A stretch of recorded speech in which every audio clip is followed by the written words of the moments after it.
am very excited and I cannot hide it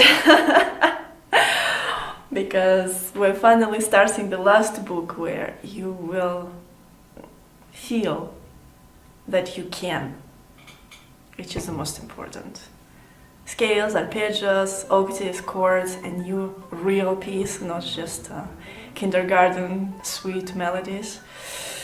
And I'm very looking forward to it because it's actually a very rewarding stage where every single day you're gonna practice, you will see jumps in improvement, which is otherwise, we feel very frustrated when we don't feel improvement the next day. Okay, so today we are going to make sure that we establish the right movements in scales, arpeggios, concerts, octaves and chords. Yes, just the hand motion, really, the wrist and elbow motion. And so then I will leave you on your own for a few days to go through the analysis stage. Just the first really part, because this is what we will need for applying it in our warm-up and muscle strengthening exercises. They are super efficient. Extremely efficient. I have not found anything more efficient than that in 30 years of my life, in my pianist life. So they're super cool, but if you are not making everything correctly, you can injure your hands.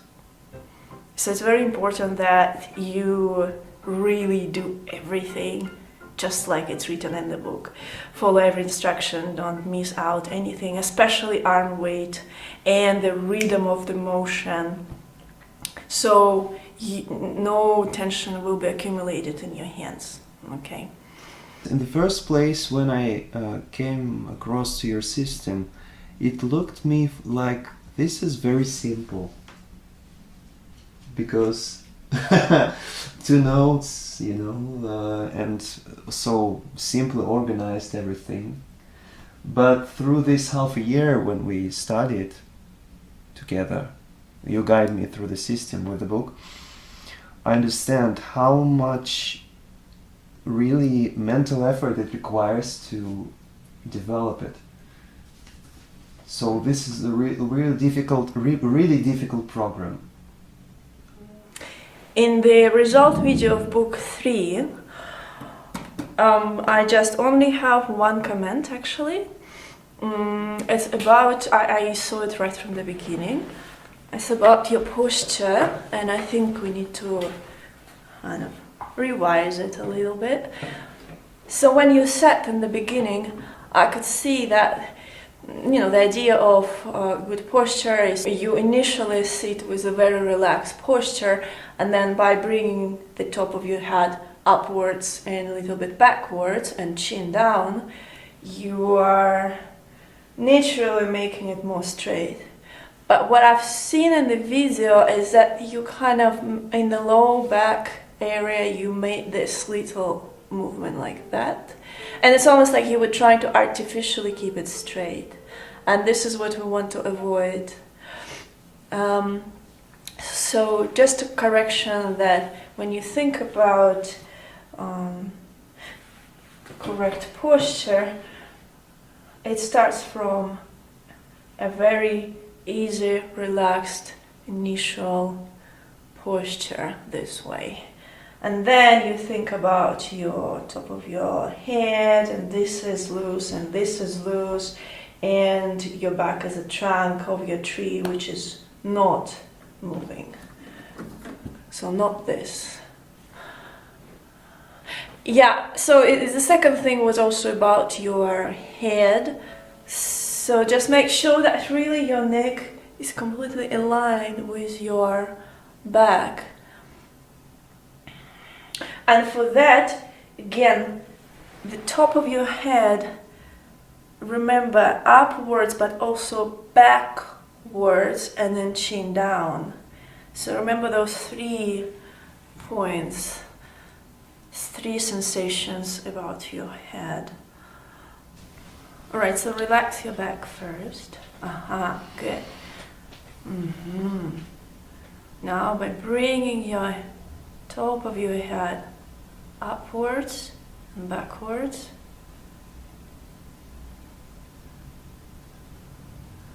And really you should feel like someone is pulling you. Okay, this is upwards and backwards. Okay, and now chin down.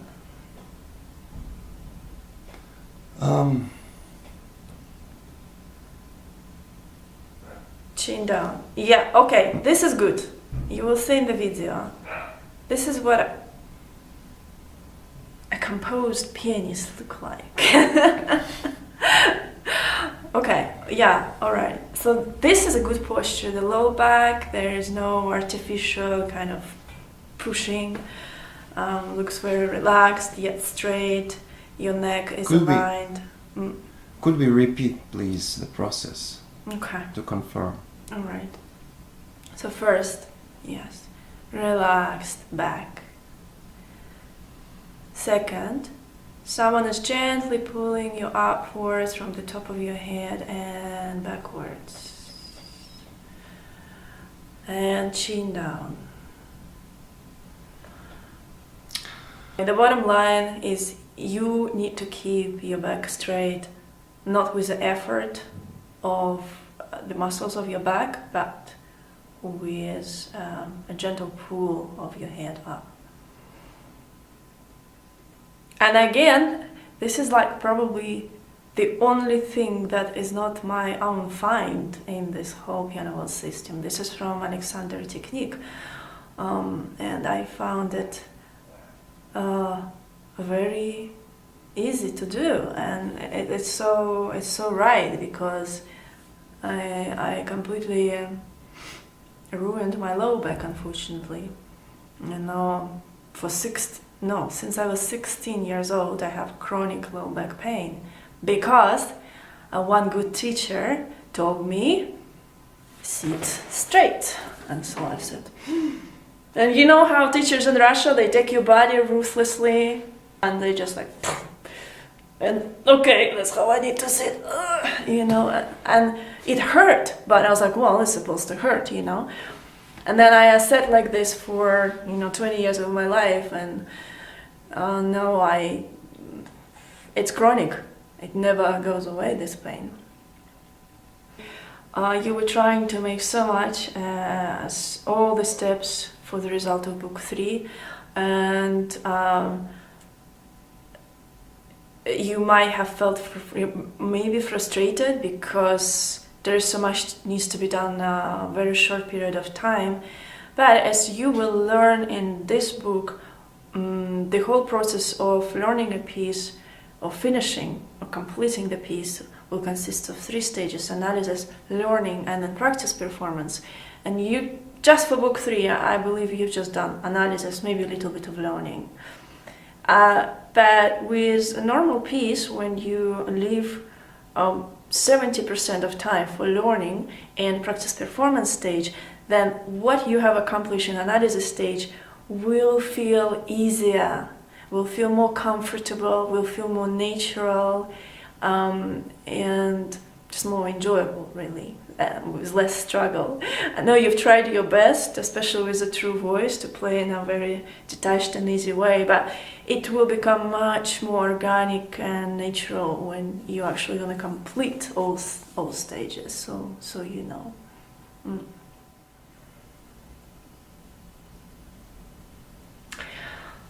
Probably the first question is, when you look at the score and you're thinking, why the scale is arranged by octaves and not by 8? So there is obviously a reason, and the reason is because it will make much more sense when we're going to apply timing and phrasing. Because as you can see, I take 1 octave as a motif with the main interval leading to the keynote. So it is somehow, it is helping the technique at the end of the day. What we actually want to learn with the scales is to explore how fast we can actually play, right? Second question that you might have is why I have chosen circle notes the way I've chosen them. And again, tell me. These particular questions, I understand why. Do you want to try to explain? Yes, I think the first note is not circled because we consider that previous passage was going from up to bottom, so the first note is to the left and the next note changes the direction, and that's why we circle it. So let's just explain. Yeah, so when we're, for example, coming from C major to D major, I guess this is a bit too loud, so we go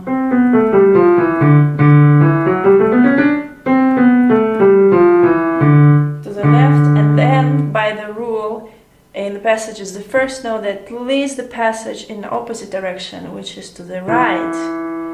That's why we choose it. And for the same reason, when we go down, right? The first note, so we were going up, up, up, up, and now the first note, which gonna redirect all the notes to the left, and we choose that note for our elbow motion. Alright, what about others? Wow. Scale or arpeggio-like passages, repetitive passage. So in this case, we don't look at the positions, at the brackets anymore. We're just trying to choose those stepping stones, kind of relative downbeats, inside the passage and just circle them. And so because we're not organizing it by 8, not 1, 2, 3, 4, 1, 2, 3, 4, 1, 2, 3, 4, 1, 2, 3, which in this case would be easy. Let's say on every first note out of 4 we would circle, we would move our elbow here. Right? But because they are organized, it's kind of like a bit jazzy to find those inner, downbeats. And so the best way I've come up is 2, 2, and 3. What else it could be? I don't know. Could be 3 and 4. So do, re, mi, fa, sol, la, si, do, re, mi, fa, sol, la, si, do. Probably. And that's why actually it's very important that we are going to the third step of our discussion, turning thumb under. Because that needs to be understood very clear to escape unnatural twist of the wrist or tension or stretch here. Alright, ascending 3D motion on circle notes. So it's for both hands, right hand or left hand. It's the same as long as we go up. In anti-clockwise motion on the third note in the scale. So when you play it, at 6 o'clock you let go of the note. This is the first very important thing because most of the students tend to overseat on the circle note and still keep playing it when it's already too late, and that creates tension here. So as soon as you press that circle note, literally at 6 o'clock, let go of the key right away. Why I'm not so keen on holding the notes and playing everything super connected in a slow tempo is because we're not playing these exercises to play in a slow tempo. And when you're going to play in a fast tempo, you will not hear the difference, between holding the notes, playing legato, like I'm playing right now, letting go first, third and fifth note of the scale. And so when I play fast, who will care if you connect notes or not? All you care is that it's even in rhythm and sound, you know? But eventually all those slow motions that you create in your hand at 3D level, those sensations will just go to muscle memory, and when you're going to play in a fast tempo, it will lead to easiness in your hand and avoiding tension, unhealthy tension, which you obviously create if you try to connect everything.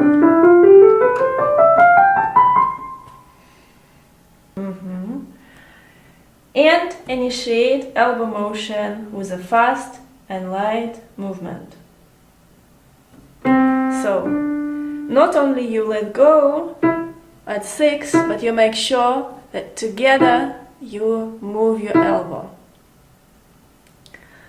which will bring your thumb to the next key at 3 o'clock. So 6 o'clock elbow, which brings naturally at about 3 o'clock thumb to F. So you can just try on this from E to F. And make sure, remember all of the movements that we do, try to still have connection with your fingertips to the surface of the key. Don't go like jumping like that, right?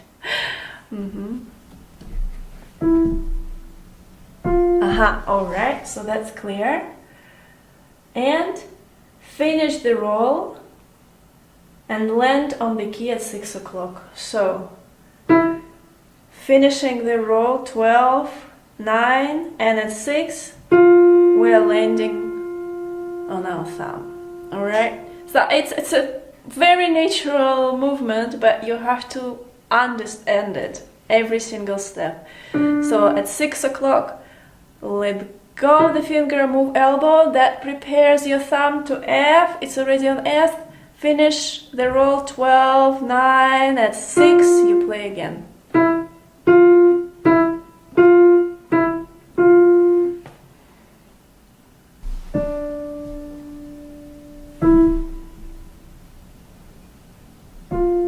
Perfect. Again.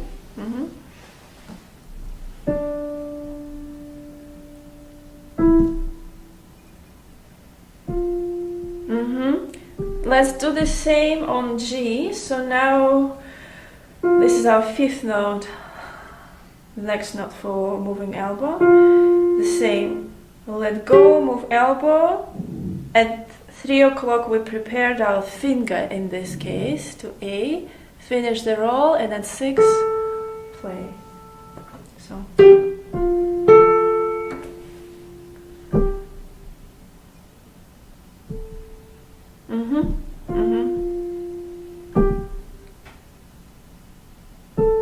Yeah, very good.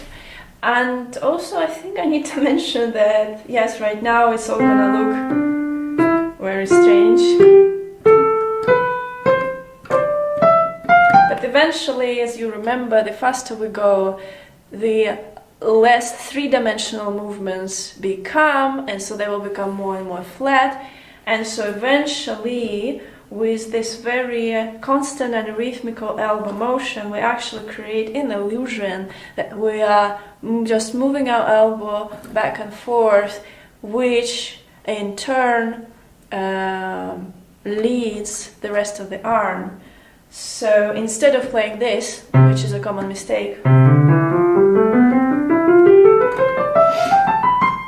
or not moving at all and then just feeling stiff, you get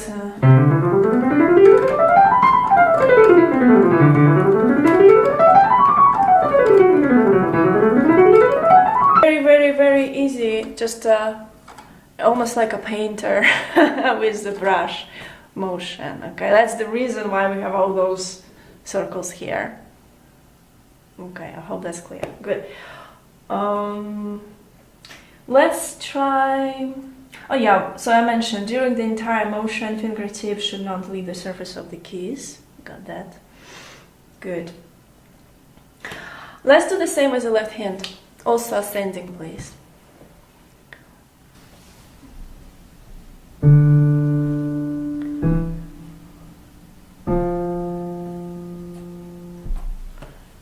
Again.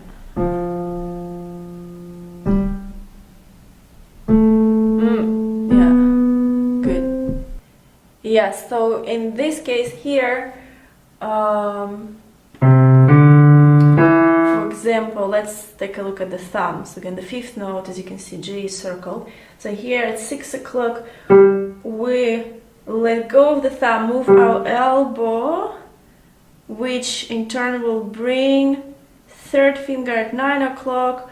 We finish at 3 o'clock, which in turn brings our finger at 3 o'clock. We turn 12, 9, and at 6 we play. So.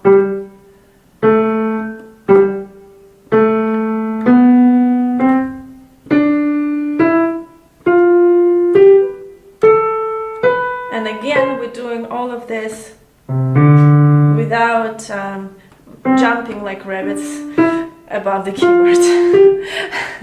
So the fingertips on the keys.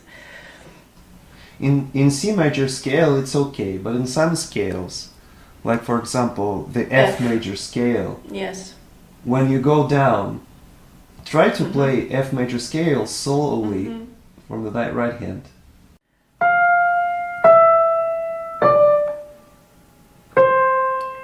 So here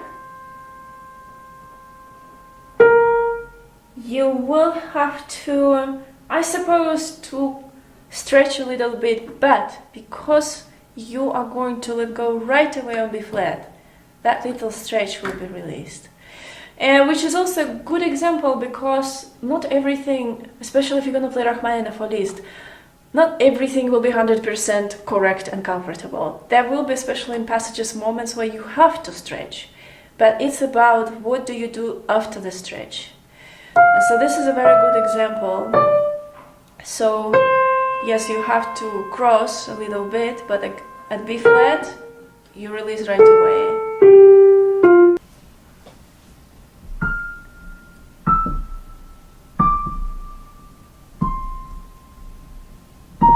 Yeah, okay, you see, remember the same principle, like what I say, I will repeat. So when you play C, you need to bring forefinger on B flat at 9 o'clock.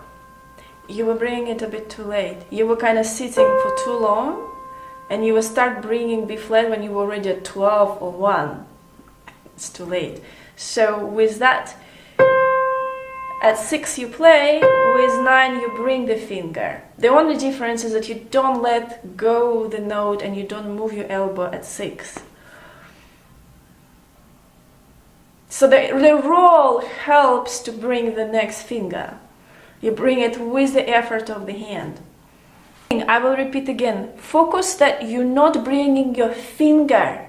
You're bringing your hand with the motion of your hand to 9 o'clock. You're bringing your finger. Because if you're going to start bringing your finger, that will create tension. Remember, we never play with isolation of fingers. It's just with the roll. The roll gently brings your finger to B flat at 9.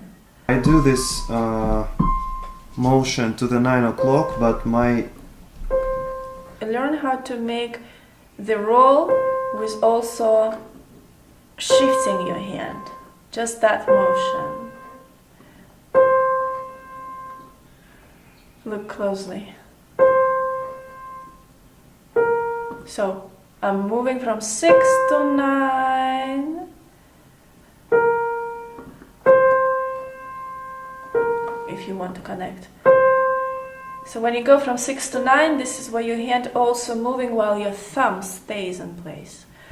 Yes. Exactly.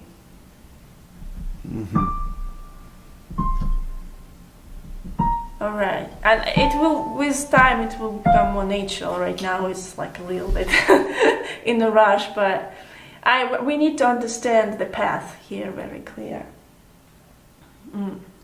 Yes, so the same would be, I believe, B major, left hand up. So the same problem you will have. So you will go on G sharp, then you play E, and so on E at 6, with the movement of your roll towards 3, you bring your fourth finger to F sharp, and then at 12, 9, and 6 you play. So 6, 3, 12, 9, and play.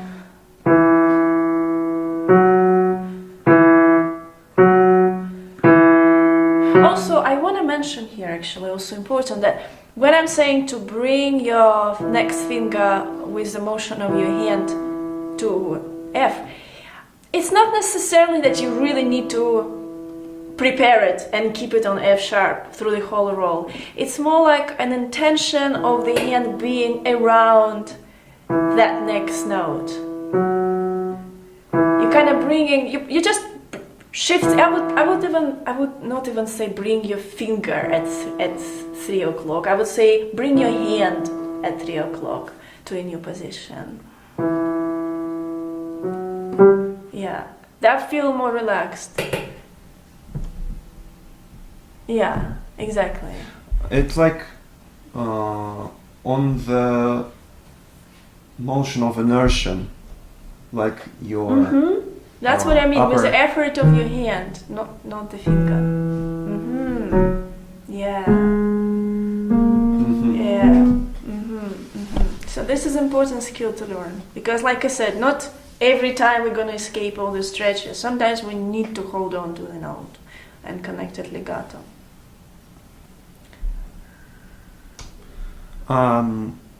Yeah, a little bit about the left hand is the problem because of going with elbow motion towards the torso. Yeah. Yeah. So it will feel a bit. So yeah, this also a limited space. Yeah, it was very good that you mentioned that, because of course, let's read at the next one. Move torso from the middle position to the right and backwards every 2 octaves. So what that means is that we're gonna play 4 octaves. That means that you don't just sit in the middle. That means that initially you sit a little bit on the left when you're gonna play the first 2 octaves, and then as soon as you finish, you reach kind of middle C, middle part, you shift to the right. So this will somehow give, at least when you go to the right with your left hand, if you're not sitting in the middle but actually you're shifting your torso, then you create a little bit more space. This is it. This is basically 3 important moments to recognize in the scale. And obviously, as you can see, I've written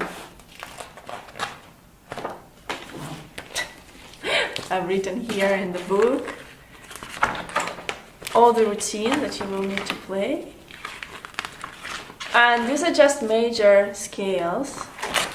And if you are nerdy enough, you can of course go with playing minors, white keys, major black keys, and minor black keys, and the whole set of the rules and patterns and rhythms will stay the same. Nothing will change. All right.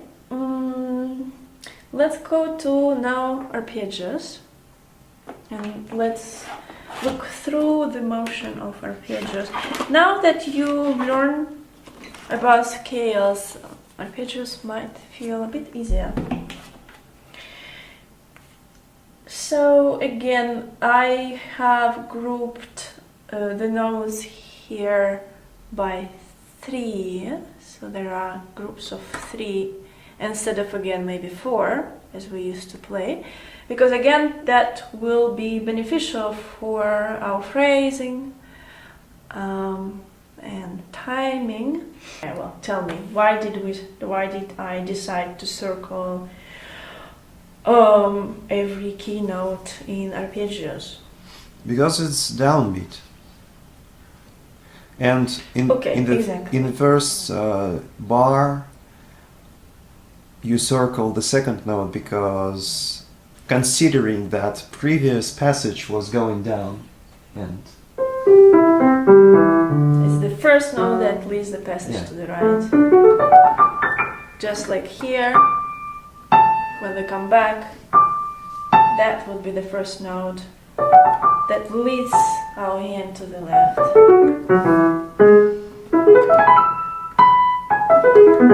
Alright, so now let's talk about the thumb over, right? So it coincides with the circle note. So let's see if we can keep the same approach. By the way, another thing, we have a stretch, we have to hold the G, right? So we already know we're gonna play at 3. Now this time, instead of shifting from the top, like in scale, we're actually shifting in hand from the bottom. Mm-hmm. So let's see. So we're playing at 6. And then kind of towards the 3, we're shifting our hand downwards and bringing our thumb to C. And then at 12, 9, at 6 we play.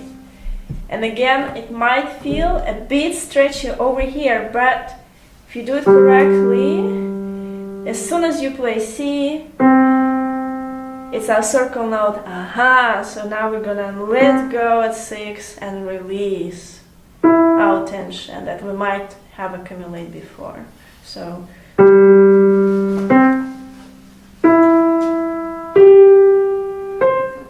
now we learn how with the movement, with the movement of the hand, we bring our thumb around the area of the next note. Let's try that.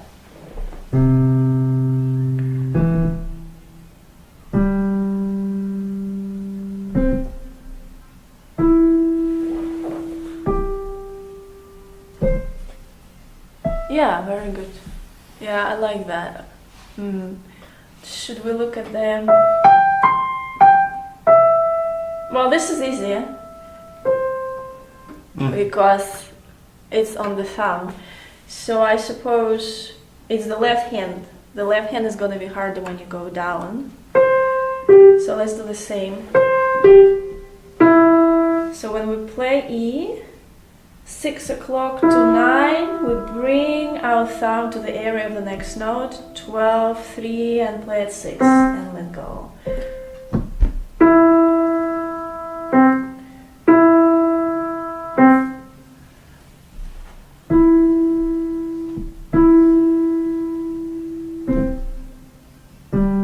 Yeah.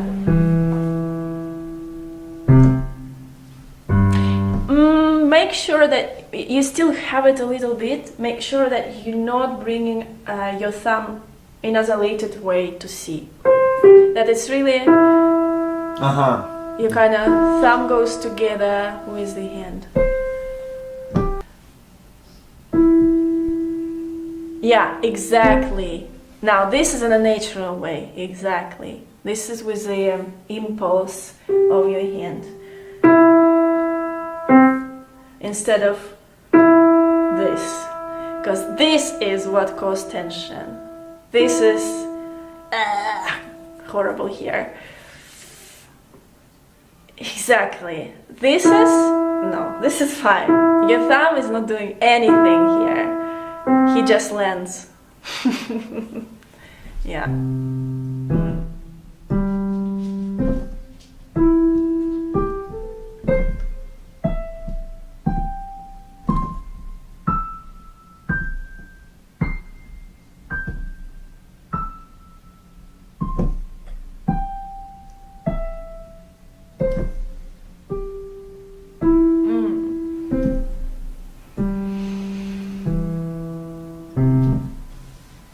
Thank you.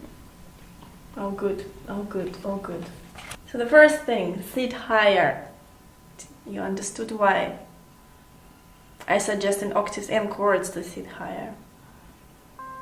Okay, this is my stretch to reach this octave. Now if I go a bit higher, I right away feel that my hand becomes bigger. I need less stretch. So the lower you sit, the more you need to stretch your hand to reach the same distance. That's why you will bring much more ease to here, especially if your hand is narrow. Hello, my alien hand. With long fingers and narrow palm. So that really helps. You can actually see many times how people really sit much higher when they play Rachmaninoff. It does help. When we're gonna go to octaves in a minute, it also helps with the lips, because the same principle, let's say one lip is your octave, right? And you're trying to, stretch your hand across the lip. So the higher you sit, the less distance you need to cross to reach the same interval, the same chord, to make the same jump. Okay, so again, as you can see, everything is organized. We group octaves again by key notes, just like in scales. We choose the same circle notes, just like in scales, all for the same reason that we just mentioned. Alright, for the phrasing and the timing and those relative downbeats, just to organize in rhythm our motion of our elbow. Let's talk about what to do when you play the octave. So what is the most important thing is that we're closing our hand. We're not keeping the stretch. So instead of playing this, we are closing our hand. And the question is of how much you close. I would say to a position, I don't know, till, like if you play C, till your thumb reaches, let's say, F,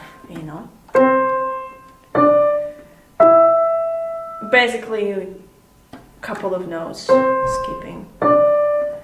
So you don't necessarily need to bring your thumb to A, Not like that, but more like that. As long as there is no more stretch anymore.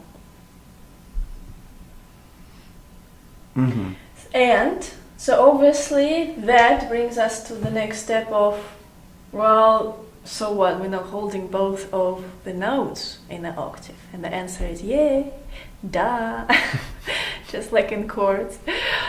So remember, this is actually a rule again from the book 1. When we were playing, remember, even thirds.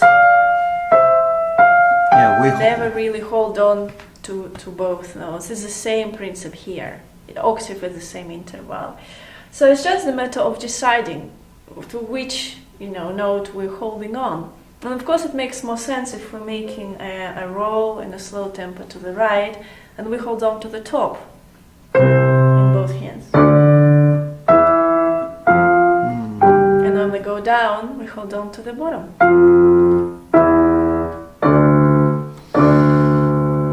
Yeah, why we even need those circle notes when we play octaves? Because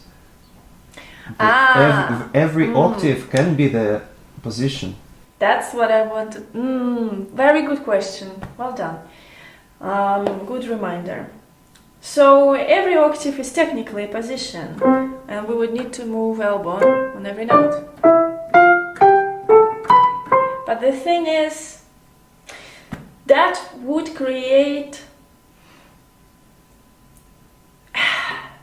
it would feel very busy. And it would be very hard to control in a fast tempo.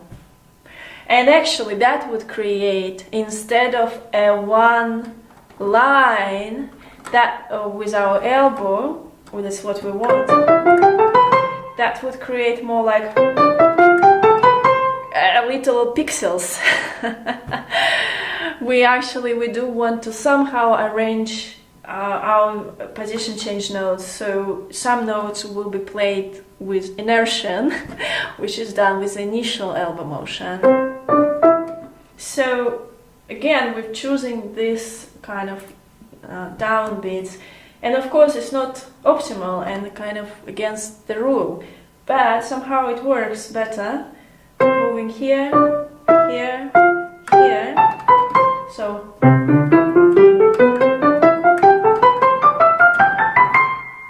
then that's the idea. So let's try. So I think the same principle on the circle notes at 6. So when you see circle note on the octave, remember we let go of both fingers at 6, moving elbow, which kind of brings our hand to the next octave, and then 12, 9 at 6 we play again, and hold on to the top. Next, hold on, hold on.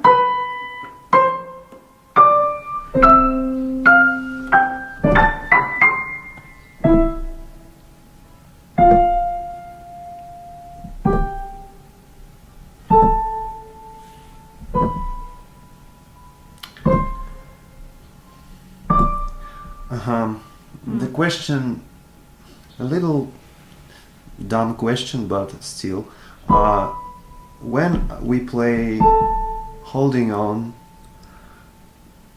when we still need to release the key, on when the point of the clock? Good question. So let's see.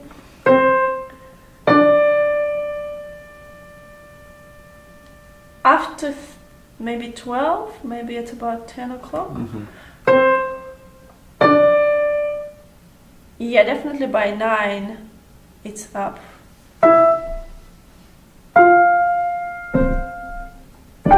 Yeah, I would say about 9.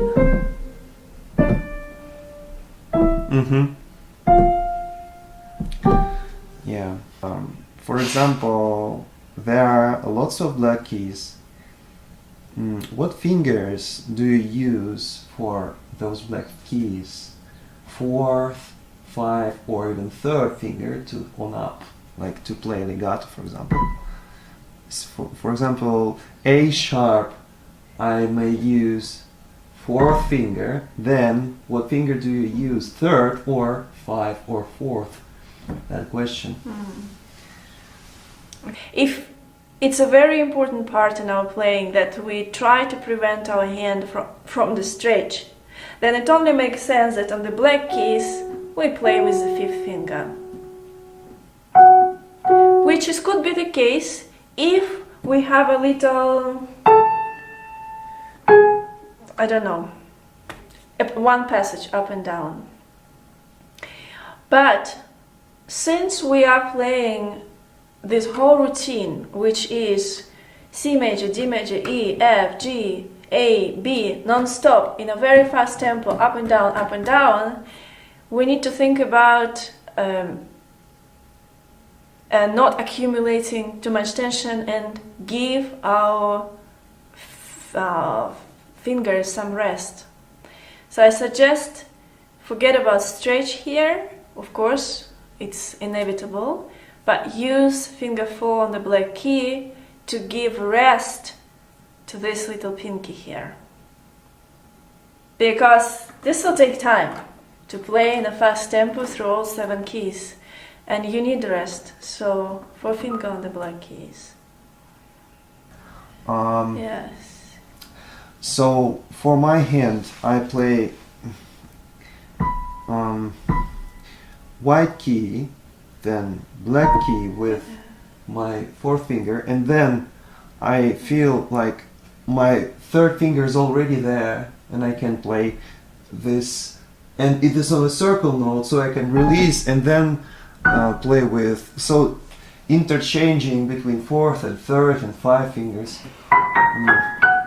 No, because when you're gonna move from the third finger to what, 4 or 5. It's quite a big distance.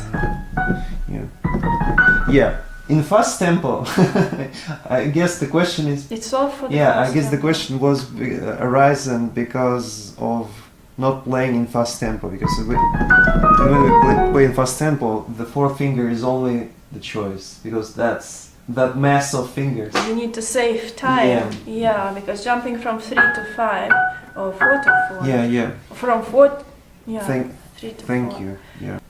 But again, coming back to just your repertoire, then of course I play, unless it's a long, exhausting, challenging passage where changing the fingers is beneficial to have a break for muscles, I play everything with 5. I play 5 on the black keys everywhere. You know that sometimes teachers suggest you to play extremely legato octaves, like. Yeah. They also suggest to play extremely legato scales and everything, and then 50% of pianists end up with injured hands. Yeah. Yeah, like maybe. But they do suggest to do that because they want to create legato and they want to create the melody. You need to see what is behind their request. Like if you play on else, Octave Etude by Chopin, for example. Yeah. Or the middle part, you mean, the right? middle part. Because again, you don't need it in the other parts. Again, all of this legato creates pedal, tone, timing.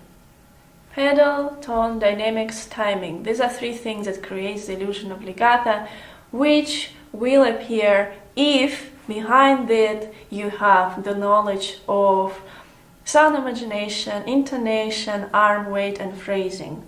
This will create the illusion of legato. Connecting the notes, the funny thing, okay, so even if you try to connect and play legato, how many times it's still not legato? So it's important to mention also where we need to keep our fingers when we play octaves. And again, because our goal is to feel how we can play octaves in a very fast tempo, we need to think about economic distances and motions. So for that reason, right, when we play, let's say, a key that has a combination of white and black keys, right, a scale with white and black keys, make sure that your thumb, it's really about mostly even the thumb, is very near the black keys. And when you play on the black keys, it's very near the white keys. So try to play with your thumb on this line. So instead of doing this, you just, you kind of go almost playing on one line that way. Of course you will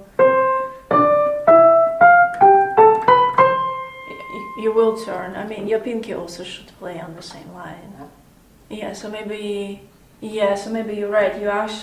You do turn your hand after all. Because if you just do like this, then of course your pinky will stuck.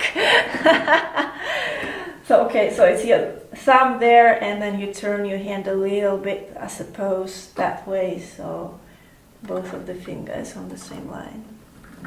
Okay. Good.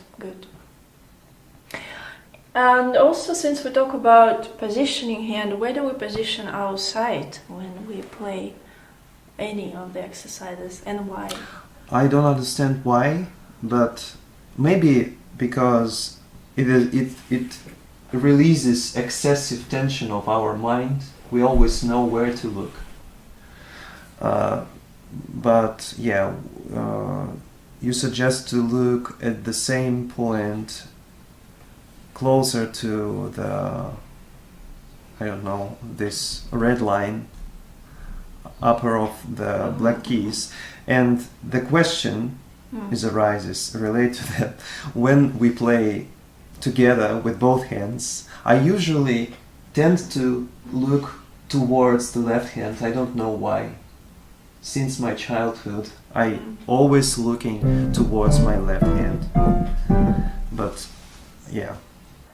You don't even think if you sometimes eyesight jump between, because sometimes you look more towards the left hand, but maybe sometimes you look more towards your right hand. I think what is important is just you gently, without fixation, just kind of place your side over here. Now, why it is important is that, again, when we're gonna play in a fast tempo,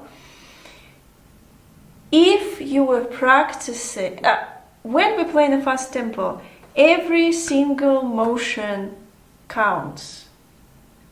And when you practice, let's say this exercise, you're going through so many layers, and imagine that you were practicing 9 out of 10 layers looking differently, and then on the 10th layer, and then you want to start playing fast, and then you actually decided instead of here to look there. That will affect your speed and focus, because somehow the placement of our side affects our brain. And so that will in turn affect the control of our speed and muscle, because as you remember, all the virtuosity is in our head, it's mental. Yeah, but it's also a little bit like with fingering. Remember, the whole point of fingering is just to fix them right away in the score, not to confuse your mind by playing different fingers every time you play the next day. It's the same with the side. You want to kind of fix your side at like the same point, or at least knowing exactly what you're doing, so it won't change and in turn will interfere with your focus when you're gonna start playing fast. Again, for slow tempo, it doesn't matter. I never even think about where I look when I play in a slow tempo. But if, let's say, you need to play a fast virtuoso piece, make sure that you always practice knowing where you look exactly, because that little thing, for the speed, every single thing will count, and that little thing will count as well. For me, it's maybe like looking along the line, the horizontal line, up on the. Yes, okay. I like the expression of glancing and gliding across. So it's better to put, gliding gently, without fixation, your side along the red line. Let's put it that way, okay. So again, with chords, as I explained just before, it's good to sit higher because it will create less distance in lips, and so it's good for accuracy. And again, with the fingering, as you can see, here it is. You use always in both hands, third finger on the black keys and fourth finger on the white keys. Again, no confusion there. So we're gonna play the chords this way. So every single chord is, of course, a position change. So here you have to move your elbow. Again, because it's a big chord, we don't want to sustain the stretch, so we need to close the hand.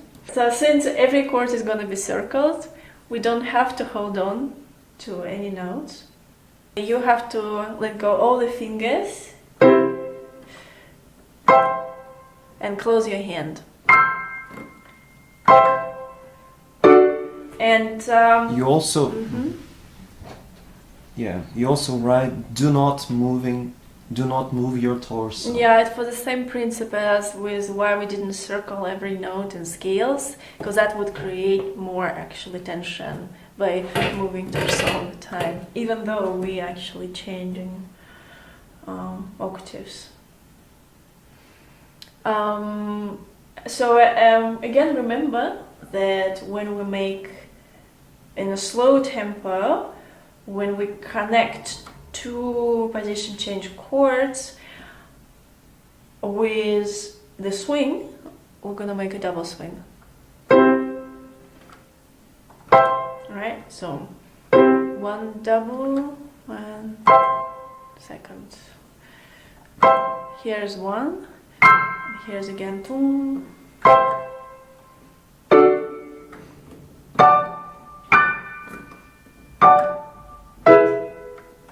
Not this.